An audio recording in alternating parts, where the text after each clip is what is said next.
Ice Cream Conversation. Ice Cream Conversation. Forever on the grind, all day, every day. Ice Cream Convos, always real, they never play. Download the podcast, listen on any day. Why didn't I do this sooner? Only thing you ever say. Xaviera, best host of all time. All of the faithful listeners will say they never lie. Check every story they run, like me with the rhymes. When other shows report anything, it should be a crime. Entertainment news, yeah, I gotta get mine from ICC, and you should be inclined to do the same if you got half a mind. I do co-sign this lady to shine like Frankenstein. Cut it today design. IceCreamCombos.com. Tune in, yeah. This influence by IceCreamCombos.com.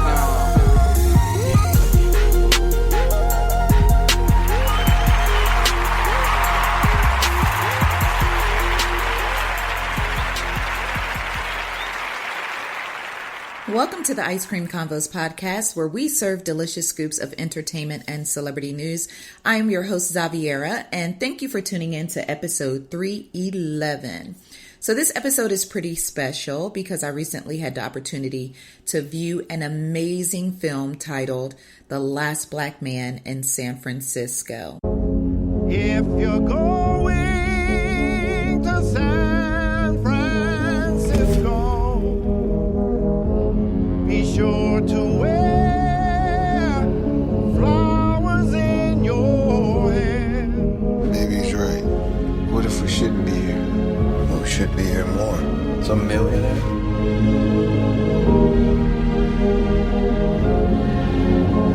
To leave is not your loss.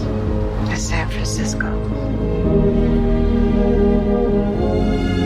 I don't know how much longer we can keep doing this. But I'm not leaving. I'm the last one left. I'm with you, brother.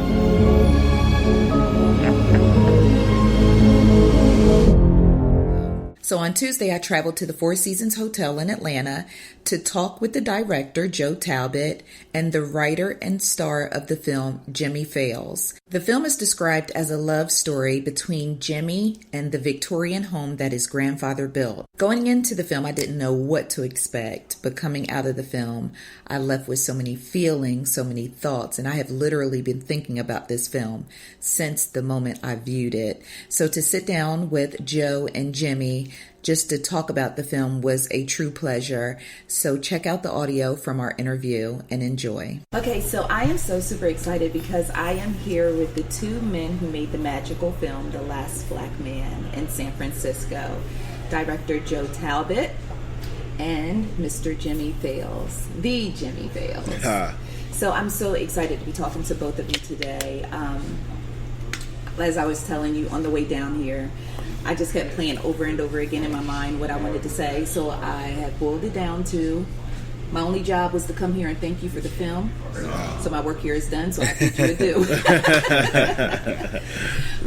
When the trailer was released, I immediately gravitated towards it just based off of the title of the film alone, The Last Black Man in San Francisco. I was like, okay, what is this about? Right.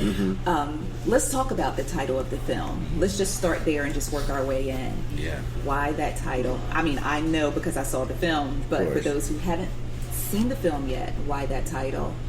I mean, I think it was a sentiment, but it means a lot more than just that title, you know. So if you love your city and you know it's changing, you feel like you're maybe the last native there. You feel like you're maybe the last whatever. There's a lot of last things you could be, but specifically in San Francisco where the black population is dwindling a lot, it's definitely a nod to that because, you know, we helped build the city too.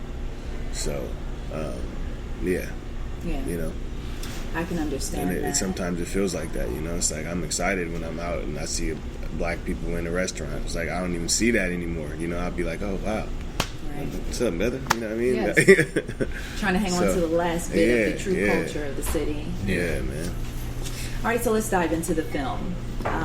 In the theater, I sit down, and I'm excited because I really don't know what to expect. And you guys did a very great job about not giving away too much with the synopsis. Oh, good. And because I was like, okay, Yeah, what we were is scared this? about that for sure. Yes, so brilliant right there. As soon as the film opened up, the first thing, I just want to tip my hat off to you. The cinematography was absolutely beautiful. Adam Newport-Bear is cinematographer too. Okay, He yes. helped bring that vision to life, so just want to make sure that we Give him his just acknowledging due. that. Yeah, Absolutely. The film was just beautiful visually, starting out. And I've never been to San Francisco. I didn't know much about San Francisco. Well, if you're into the going film. to San Francisco, just be sure to wear flowers in your hair. You know what I mean? Okay, will Yeah. do. I got it. So everything was so beautiful. The film itself felt like a work of art. Just so much that you guys brought to the table. One of the things that I wanted to tell you all is about why the film resonated with me so much. I was raised by my great-grandmother. So that was Mont and his grandfather. Yeah. Oh, wow. I was raised by my great-grandmother. Wow. I have a estranged relationship with my father that we're working on. That's Jimmie and his dad. Right. And she passed away some time ago, and the family recently sold the house. And I am Jimmie. I did not want them to let go of that house, but it's in New Jersey, and I'm here in Atlanta. So watching the film was different for me Wow. versus someone else who may. And so that's why I said, well, I'm the last black woman in Atlanta Right, because and also it spoke to the gentrification. Let's talk about that, because that's a big thing that's happening in a lot of cities. Right. And I think people don't really realize the impact that it has on the natives and the people. So if you could talk to me a little bit about that. Yeah. Well, first of all, oh my God, I'm Listen. sorry that you're going through that. That's I am Jimmie. right. It's not a game. No, it's amazing how, in going to other cities and traveling with this film, talking to people, how unfortunately common that story is. These either our literal homes that we grew up in, or our larger homes, the cities that we grew up in, are feeling more and more unrecognizable to people. When we started this, we spent almost our entire lives collectively in San Francisco. So we, shot a concept trailer early on 5 years ago that was explaining basically what we want to do with this film. We put it online.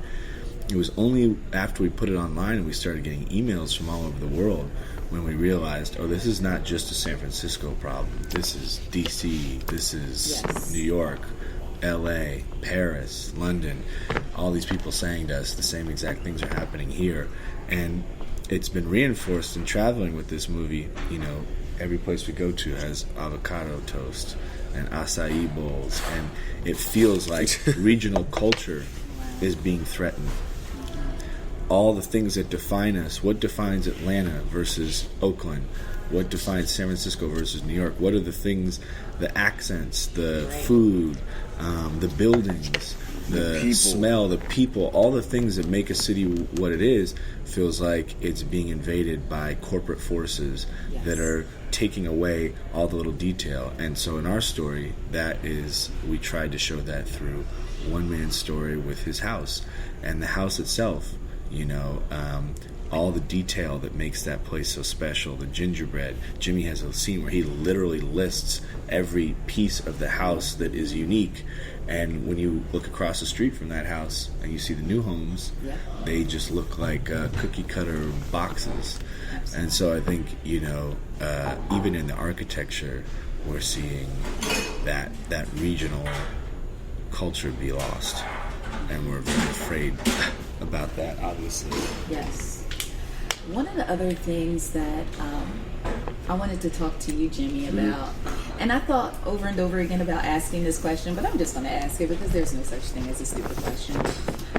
How difficult is it to play yourself in a film? Because a lot of times the way we see ourselves is not how others see us. I think that's a good question. I think you gotta, I don't think you can think of it that way. I think you gotta just approach it with vulnerability, and you see what can happen when you do that, and how people rally behind that sort of thing. It's like I'm trying to tell a story that's like we said, universally relatable. I didn't think it was that relatable until people reached out Right. and let me know that, because I didn't think that for a long time. It took me a while to be able to even want to tell this story, and it was because of everyone around me. So, playing myself was just it's for the city. It was important to have someone from the city do that. You know what I mean? Right. Someone who's, knows the city like the back of my hand, has a hand in a lot of different worlds in the city, It's also my story, too. I just couldn't really see anyone else doing that. Right. But, so, I mean, the approach was just a very human approach, Not didn't even seem like I was performing sometimes, Right. And I think it's funny because hindsight is kind of 20/20, or when you know more, you kind of have a better understanding. And when I was watching the film, I was like, this film feels like so much love was put into it and so much understanding. And then I find out you two are basically lifelong friends, and I was like, okay, well, that makes sense because it comes across and you can feel it in the project. And then also your friendship with the character Mont. Yeah. Who's your real life Mont? Is it Joe? Or who's your real life Mont? Mont is Mont. I just had breakfast with him this morning, Jonathan Majors. He's out here filming right now. Oh, really? But me and Joe's relationship was definitely the foundation for which me and Montgomery's friendship happened, sort of thing. Okay, we have got that it. similar dynamic of vulnerability with each other. Yes. So it starts there, but me and Jonathan have that as well. It's just different. Oh, that's awesome. And I've just known Joe for a longer time, but it's just different, Exactly. But he didn't necessarily, Mont is not supposed to be Joe. Yeah. Got it. That's what I was. That's what I was. No, Mont created his own, I think, beautiful character from the script, and they created their own really unique friendship that I got to watch. Yeah, we tried to hit you this morning and have breakfast with us, but I guess you was asleep. Yeah, he was asleep. I just talked to him on the way. That's why I was late, though, because I was talking to him. Oh, you was talking to Jonathan. Jonathan? Oh, okay. Yeah, but, and then even Jonathan and I have our own friendship, Yes. and then the three of us have a friendship. So I think, though, what Jimmie's saying is, like, I feel that, too. It's like we're really close in a unique way, and I think because we're friends, we can write sort of about what it would be like for Jimmie to be close with someone else as well. But at the same time, like, there are certain things in Mont's character that are very specific to him and to their friendship. And like my grandfather didn't raise me or something like that. Right. But I think what's amazing too as a director is when we're creating these, this story, part of which is about friendship, you hope you can find someone for that role of Mont who can create a real friendship with Jimmie, together. But I think so often, unfortunately, that's not the case. You can feel like, maybe these actors didn't like each other. Yeah. And with them, it was like they're staying at each other's house, to prepare for this. They're hanging out all the time. They're still talking, I think, every day. That's a beautiful thing to get to see, because I feel like it was real. And it came across real on screen, and that's one of the reasons why I was like, well, this friendship in this film had to be based off of something. It's funny because after I saw the film, now this is your directorial debut, and this is your acting debut. Okay, so way to knock it out the park and set the bar. And it's funny because after I saw the film, I said, I'm slipping on my pimping. I have never heard of Jimmie. Like, what's going on? So I start deep diving into Google. Like, how did I miss Jimmie? How did I miss Jimmie? Right. So that's just a testament to what a beautiful job both of you did with this film. Thank you. One of the other things that I just wanted to thank you for and make note of was how you guys captured the complexities and the different layers of Black men. From the friendship, you and Mont's friendship, it was nurturing, but then it was a contrast to what was happening on the block. Yeah. You know what I mean? It was a lot of contrast in between what was going on in the film. A lot of different contrasts from Montgomery and his relationship, you and your relationship with your father. And so I just wanted to thank both of you for that. Was there any Was that something something It's magical funny. that kind of happened? I think it did, because we were trying to more capture the complexities of the people in the city, specifically in the neighborhood. So we're in a black neighborhood, so naturally it kind of just happened. We were just trying to show all the different characters that make the city what it is, and it just beautifully worked out, I suppose, because we get that a lot, and we're like, wow, we didn't even really realize, so that's cool. I'm glad that it got to be shown. I'm so glad it got to be shown. It was beautiful. Yeah. Well, when you grow up with people, like, you see different sides of them. You might see a guy who's like, frankly, you might see someone who's like done some bad things in one part of his life, who might have hurt people, but also be vulnerable and feel guilt and remorse and question what he did.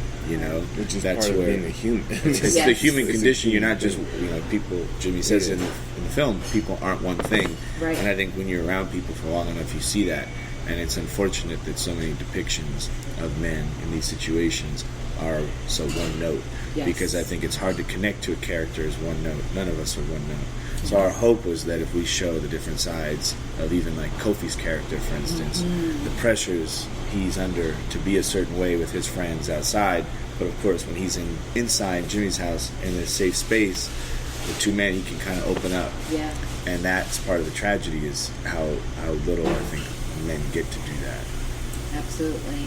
And it was also Mont's, you could see that he yearned to have that connection with them and to kind of fit in. Yeah, and just, and sometimes when you're unique and gifted, you're perceived as weird or different. Yeah. And so, I could go on and on about how beautiful and wonderful this film is. Just in wrapping up, what do you want people to take away from the film? If there's any message or any something that you just wanted to make sure, no matter what, this gets to the audience and the audience walks away with this. Is there anything in particular? Or did I cover all of it because I'm awesome? You did cover a lot of it. I think you did. You actually really did cover a lot. I think you really did. It's like, yeah. I get it, don't I? I get it. You do. You do. You get it on so many levels. So I think there's so many things that they can take away. So you gotta just leave it up to the audience. There's so many things that you can take. So whatever you relate to the most is whatever. There's a lot of themes, and you can just choose your theme. Right. So yeah. So how would my audience, follow you guys to keep up and continue to support? Because I'm excited about the next project. Is your no audience? Pressure. Are they based mostly here in Atlanta? My audience is from here to Nigeria. Wow, that's incredible. Well, I don't know when the film will get to Nigeria, but I do know it'll be in Atlanta this Friday. I think June 14th. Yes. So they can definitely go out, hopefully, and see it then. And the more, if you like it, the more people you tell, then the more it gets out there, the more you can follow us, the more we can be able to make our next project, Yes. It's because it's an indie, so it's important that it gets out there. It really is, not just so it can just spread. It's like, I think it has a lot of good things that need to be seen. Absolutely. So, I totally agree. I'll be carpooling. For sure. Thank you. I will be carpooling. Social media. Yeah. I'm a Technicolor Talbot. Technicolor_Talbot. He always forgets to put it. But it'll show very up. important. It'll show up. People will say they can't It'll find show it. up, but there's no other Technicolor Talbot on Instagram. And I'm just Jimmie Fails IV at Instagram. So it's JIMMIE. Don't forget the IE. FAILS, like fails the test, and then IV, like Roman numeral 4. So, absolutely. Well, it was such a pleasure talking to both of you. Thank you again for making this film. Thank you. And I wish you much success, and I am anxiously awaiting the next project. Wow. Thank you so much. Oh, yeah. It was great talking to you. That was great. That was great. That was fun. Thank you so much to Joe Talbot and Jimmie Fails for sitting down and chatting with me about this amazing film. The Last Black Man in San Francisco opens in theaters on June 14th. And just based off of the trailer, you will see the mood and the emotion and the love that was put into this project. Thank you for tuning in to this episode of the Ice Cream Convos Podcast. Be sure to connect with us on all of our social media, Facebook, Instagram, Twitter. We are everywhere. And don't forget to subscribe to our YouTube channel. Have a great day. And until next week, bye.